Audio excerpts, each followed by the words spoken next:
출애굽기 29장 1절로 18절까지의 말씀, 우리 다 같이 한 목소리로 합독하겠습니다. 내가 그들에게 나를 섬길 제사장 직분을 위임하여 그들을 거룩하게 할 일은 이러하니 곧 어린 수소 하나와 흠 없는 수량 둘을 택하고 무교병과 기름 섞인 무교 과자와 기름 바른 무교 전병을 모두 고운 밀가루로 만들고 그것들을 한 광주리에 담고 그것을 광주리에 담은 채 그 송아지와 두 양과 함께 가져오라.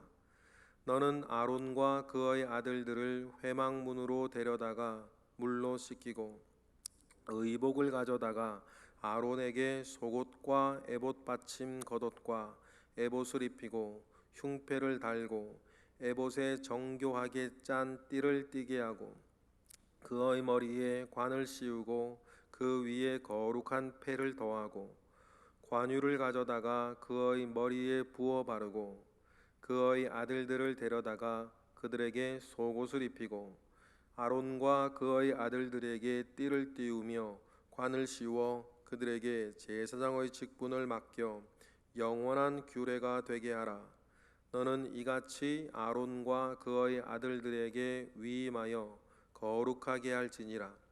너는 수송아지를 회막 앞으로 끌어오고 아론과 그의 아들들은 그 송아지 머리에 안수할지며 너는 회막문 여호와 앞에서 그 송아지를 잡고 그 피를 네 손가락으로 제단 뿔들에 바르고 그 피 전부를 제단 밑에 쏟으며 내장에 덮인 모든 기름과 간 위에 있는 것불과 두 콩팥과 그 위의 기름을 가져다가 제단 위에 불사르고 그 수소와 고기와 가죽과 똥을 진 밖에서 불사르라.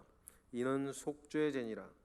너는 또 수량 한 마리를 끌어오고 아론과 그의 아들들은 그 수량의 머리 위에 안수할지며 너는 그 수량을 잡고 그 피를 가져다가 제단 위의 주위에 뿌리고 그 수량의 각을 뜨고 그 장부와 다리는 씻어 각을 뜬 고기와 그 머리와 함께 두고 그 수량 전부를 제단 위에 불사르라. 이는 여호와께 드릴 번제요 이는 향기로운 냄새니 여호와께 드리는 화제니라. 아멘.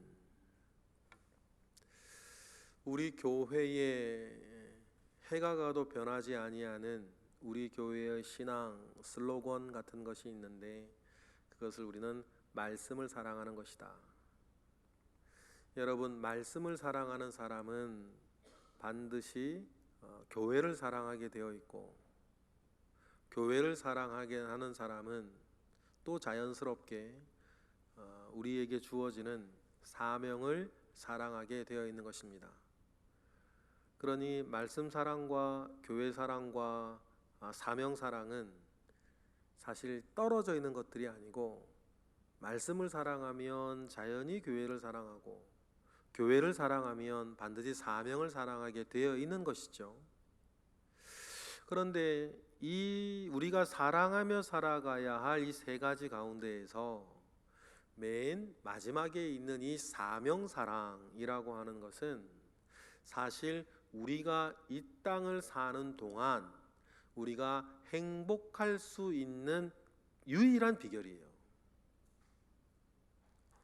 여러분, 무엇이 우리를 행복하게 할까요? 우리를 기쁘게 하는 것 많이 있는데요. 우리를 기쁘게 하는 것 많이 있죠. 그런데 우리를 기쁘게 하는 그 많은 것들은 다 지나가요. 예전에 우리를 기쁘게 하던 것들이 있습니다. 예전에 우리를 기쁘게 하던 것들이 있는데 예전에 나를 기쁘게 하던 그것이 지금도 나를 기쁘게 하는 건 아니에요. 그냥 그것은 그거대로 있는 것이죠. 그런데 여전히 내 앞에 두고 나를 행복하게 만드는 것은 우리가 삶의 의미를 가지는 것, 내 삶의 목적을 가지는 것, 다름박질하면서 나로 하여금 살게 하는 거, 그 이유를 알기에, 목적이 있기에, 내가 바라보는 것이 있기에 나로 하여금 끊임없이 행복하게 하는 것은 무엇이겠습니까? 내가 하나님 아버지로부터 받은 크고 작은 사명을 가지고 살아가는 것이죠. 그래서 여러분, 이 땅에서의 우리의 삶에 나를 행복하게 하는 것은 나에게 여전히 사명이 있는 것이에요. 그 사명 안에서 다름박질하는 자로서의 기쁨과 보람과 그 성취와, 여러분 잘 아시잖아요. 더 수준 높은 사랑의 기쁨을 여러분들은 아세요. 내가 누군가로부터 사랑을 받을 때의 기쁨도 있지만, 내가 무엇인가를 사랑할 때에, 그래서 내가 누군가의 도움이 되고 있을 때에 나에게 찾아오는 그 수준 높은 사랑을 여러분 아시지 않습니까? 그것이 우리를 행복하게 하는 것이죠. 오늘 우리가 읽은 본문 제사장 위임 예식이라 했을 때, 이 전체 본문을 통해서 우리가 잃어버리지 말아야 할 첫 번째 우리의 마음은 뭐냐면, 아론과 그의 아들들에게 주어지는 사명이에요. 이 사명을 감당하기 위해서 그들이 치루어야 할 대가나 그들이 이겨내야 할 여러 가지 그들의 삶의 질고들도 있었을 것입니다. 그러나 모두의 말씀드린 것처럼 이와 같이 사명이 그들에게 주어질 때에 그들은 가장 행복할 수 있다는 사실을 여러분, 우리는 꼭 기억해야 될 것입니다. 그래서 오늘 29장 1절에 위임하다라고 하는 이 단어가 나오는데, 이 위임하다라고 하는 말의 첫 번째 의미는 손에 쥐어주다, 손에 가득 채우다라고 하는 뜻이에요. 우리 1절 읽어보겠습니다. 시작. 내가 그들에게 나를 섬길 제사장 직분을 위임하여 그들을 거룩하게 할 일은 이러하니 곧 어린 수소 하나와 흠 없는 수량 둘을 택하라 라고 하여서, 지금 여러분, 지금 이 일이 지금 일어나는 건 아니고, 이 일은 지금 어디에서 있는 일이에요? 시내산 위에서 모세와 하나님 사이에서 있는 가르침이에요. 지금 우리가 수력 29장 읽을 때 이런 일이 지금 벌어진 건 아닙니다. 그죠? 하나님께서 모세에게 이제 산에서 내려가면 이런 일을 하라라고 주님이 가르쳐 주시는 거죠. 그때 하나님께서 먼저는 이 제사장 위임식에 필요한 재료들이 무엇이다 라고 하는 것을 모세에게 먼저 알려주시는 장면인데, 이 위임한다라고 하는 말이 좀 전에 말씀드렸던 것처럼 손에 쥐어준다, 그 사명을 쥐어주는 그 일이죠. 그래서 책임감을 주고 또 이 일을 할 수 있는 권세를 주는 것, 그 사명을 주는 것이에요. 여러분, 지금 아론과 그의 아들들에게 제사장으로서의 사명을 줄 때에 이런 것들이 필요하다라고 하는 것들을 하나님께서 말씀해 주실 때 우리가 또 기억해야 될 것이 뭡니까? 하나님께서 누군가에게라도 어떠한 것이라도 크고 작은 사명을 주실 때에는 그 사명을 감당할 수 있는 힘도 주신다. 저도 마찬가지고 여러분들도 마찬가지. 하나님께서 사명을 주시면 그 사명을 감당할 수 있는 힘도 주시고, 여러분, 지혜도 주시고, 함께 할 수 있는 동역자도 주시는 거예요. 그래서 오늘 우리가 읽은 1절부터 3절까지겠죠. 3절까지에 하나님께서 이렇게 하고 저렇게 하고 이걸 준비하라라고 했을 때 하나님께서 이 위임식을 어떻게 해야 될 것인지에 대한 지혜를 주시는 것이죠. 그리고 4절에 아론과 그의 아들들을 이야기하면서 이 사명 감당할 때에 혼자 하는 것이 아니라 함께 이 일을 해야 될 사람이 누구인지도 붙여주셔서 한 팀을 이루게 하셔요. 동역자를 붙여주시는 것이죠. 그리고 감당할 수 있도록 구별시켜 주셔서 권위도 주세요. 그래서 4절부터 우리는 이렇게 제목을 보실 수가 있죠. 제사장 차기식에 관한 하나님의 가르침이세요. 차기식이 뭡니까? 제사장으로서의 옷을 입는 것입니다. 그래서 4절에 보면 아론과 그의 아들들을 데려다가 목욕 재개시키고, 5절부터 보면 의복을 가져다가, 여러분 동사만 이게 체크를 해보시겠어요? 5절부터 9절까지를 보면 동사만 체크하면 입히고 달고 띠게 하고 씌우고 더하고 바르고 입히고 띄우며 씌워 맡겨 규례가 되게 하라.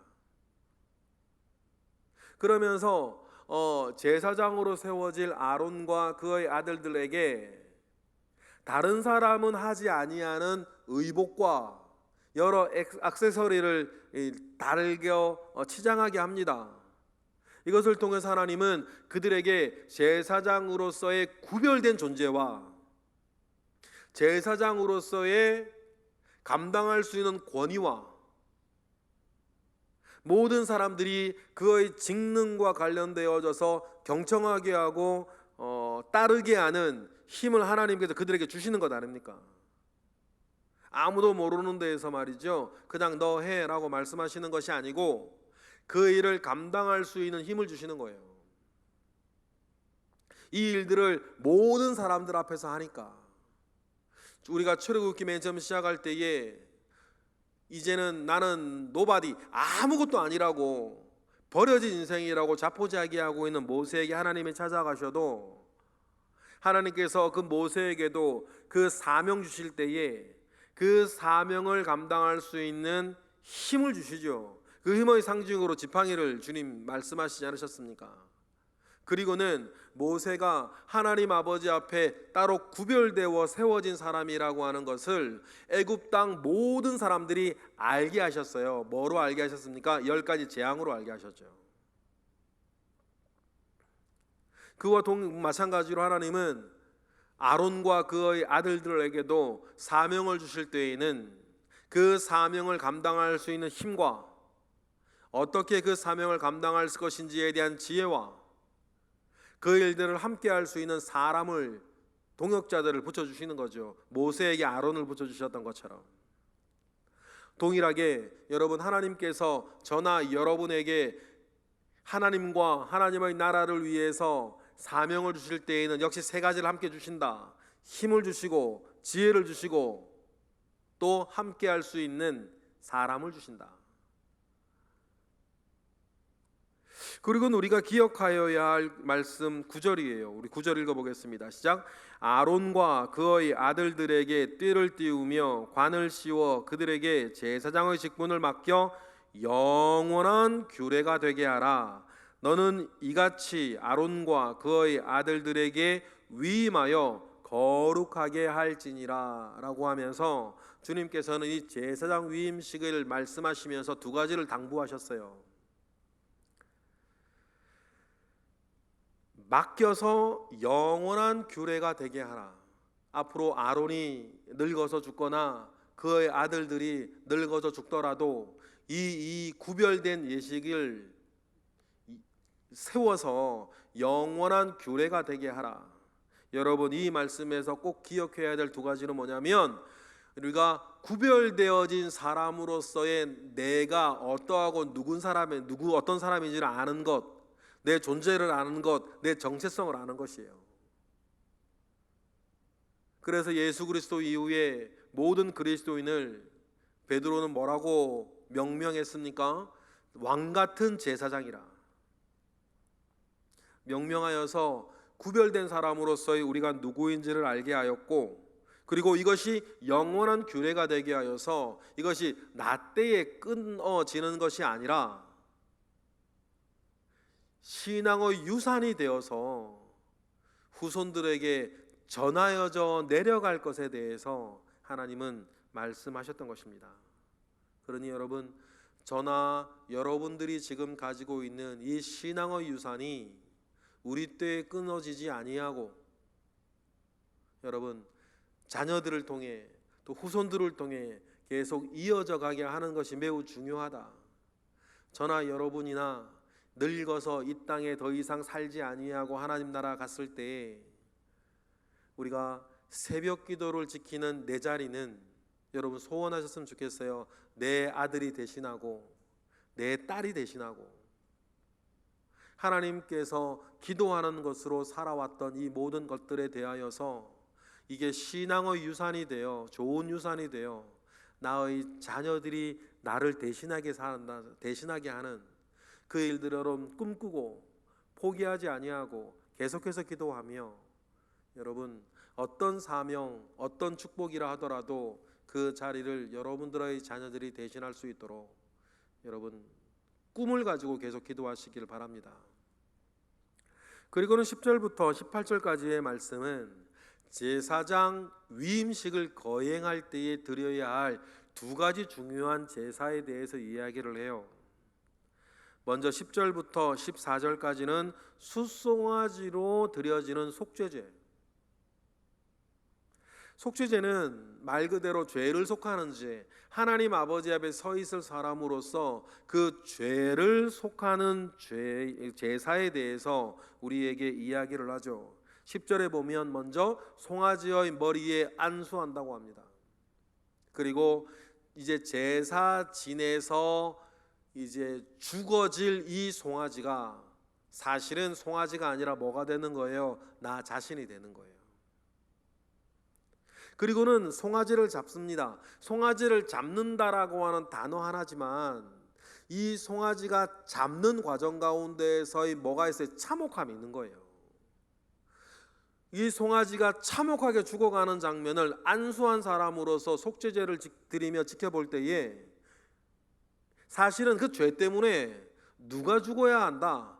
내가 죽어야 되는데 이 소가 참혹하게 죽어간다는 것을 속죄 제사를 드리는 사람은 기억하는 거예요. 그리고는 그 피를 제단 뿔에 바르고 그 피를 제단에 쏟고 그 모든 고기를 태워버리면서 한 가지 속죄제를 드리면서 기억하는 게 있죠. 이전 것은 지나갔으니 보라 새 것이 되었도다. 나의 죄는 하나님 아버지 앞에 다 불살라졌고 이제는 내가 하나님 아버지 앞에 제사장 되어서 새 인물이 되어서 새로운 존재가 되어서 하나님 아버지 앞에서 하나님과 이스라엘 백성 사이를 이어줄 수 있는 제사장이 되었다라고 하는 것을 이 제사를 통해서 고백하게 하고 하나님도 인정하게 하는 것. 그리고는 15절부터 수양을 가지고 번제를 드려요. 번제라고 하는 말 자체가 다드림이라는 뜻입니다. 그리고는 제사장으로서 나의 삶 전체를 하나님 아버지 앞에 드리겠다라고 하는 것을 여러분 이 번제를 통해서 고백을 합니다. 번제의 정신은 다드림의 정신이라 그랬는데 여러분 우리가